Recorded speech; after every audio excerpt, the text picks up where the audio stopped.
د هندوکش د غرونو په منځ کې پروت د بامیانو لرغونی ولایت سهار شو او نن دلته د بودا د لرغونو او تاریخي مجسمو تر مخ د همدې تاریخي او لرغوني ولایت دغه تنکي ماشومان د مینې ماراتون د ځغاستې په یوه سیالۍ کې ګډون کوي.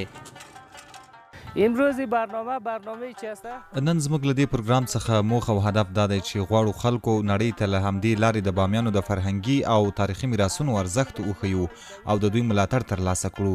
نن موږ غواړو چې د همدې منډې په کولو سره دوی ته خپل پیغام ورسوو. د ځغاستې په دې سیالۍ کې هر ماشوم اړ دی چې د بریا لپاره 4.2 کیلومتره منډه ووهي.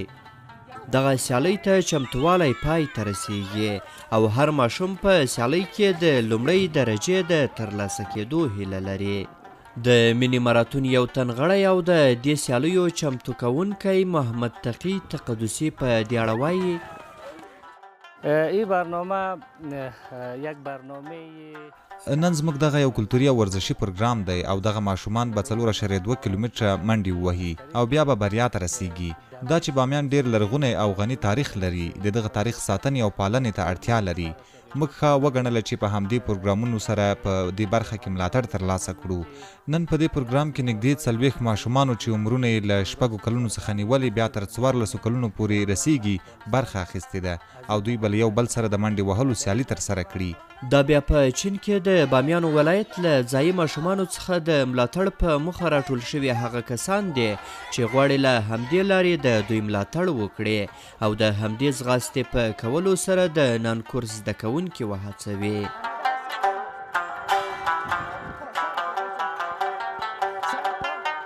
محمد تقی تقدسی وایي چې د مینې ماراتون پروګرام چې د یو شمېر چیني او افغان رضاکارانو له لورې پر مخ وړل کیږي له تیرو 2 کلونو راهیسې د تاریخي ابداتو د ساتنې او پالنې په برخه کې ډیر کار کړی او د دې ډول پروګرامونو له ترسره کېدو څخه یې موخه نړۍ ته د بامیانو په ځانګړي ډول د دې ولایت د تاریخي ابداتو ارزښت ښودل دي. این برنامه که برنامه ماراتون دغه پروګرام چې موږ د ماشومانو لپاره جوړ کړی تر اوسه موږ ډیر کار کړی او د راتلونکي لپاره پلان دا دی چې نن کورس ته لا ډیر زده کوونکي جذب کړو او دوی ته د تاریخي او کلتوري میراثونو په هکله معلومات ورکړو.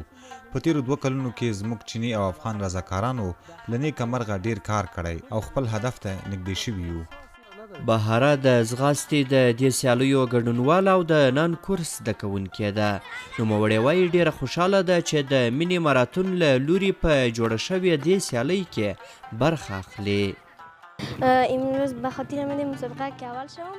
نن ما په دې سیالۍ کې برخه اخیستې ده او غواړم لومړۍ درجه پکې ترلاسه کړم. دغه راز هدف مې دا دی چې د بامیانو له بودا او نورو تاریخي سیمو څخه د همدې حرکت په ترلاسه کولو سره ساتنه وکړم.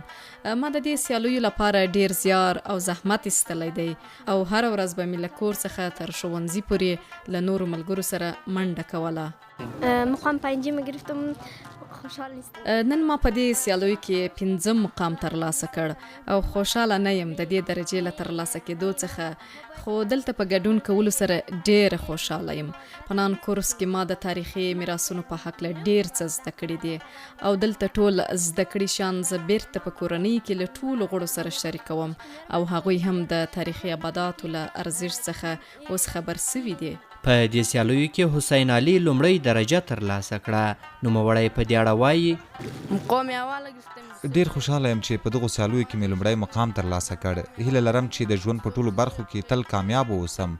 موږ په نن کورس کې ډیر څه زده کړي او د دغه تاریخي ځایونو په هکله مو ډیر معلومات ترلاسه کړي دي. بهاره زیاتوي چې په تیر یو کال کې د تاریخي ابداتو د ساتنې په هکله د مینې ماراتون په نن کورس کې ډیر څه زده کړي. د دې په خبره چې دلته ترلاسه کړي معلومات بیرته له خپلې کورنۍ سره شریکوي او اوس مهال یې د کورنۍ غړي هم د خپلو تاریخي او فرهنګي میراثونو پر ارزښت او پالنه باندې پوه شوي دي. د دې سیالیو تر پای ته رسېدو وروسته د بودا د تاریخي مجسمو تر مخ د همدې ماشومانو له لورې یو نندارتون هم ترسره شو. په دغه نندارتون کې د ماشومانو له لوري بېلابېل لاسي توکي نندارې ته وړاندې شول. او امروز در برنامه موږ د نن کورس د کوونکي یو او نن مو د همدې کورس په یو نندارتون او د ځغاستې په سیالۍ کې برخه اخیستې ده. موږ هم ځینې توکي د دې نندارتون لپاره په خپل لاس جوړ کړل او دلته مو د نندارې لپاره کېښودل.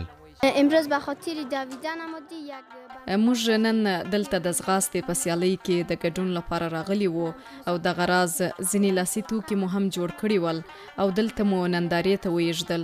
زه خوشحاله یم چې دلته مې برخه اخیستې ده. احسان الله کریمی، CGTN پښتو، بامیان.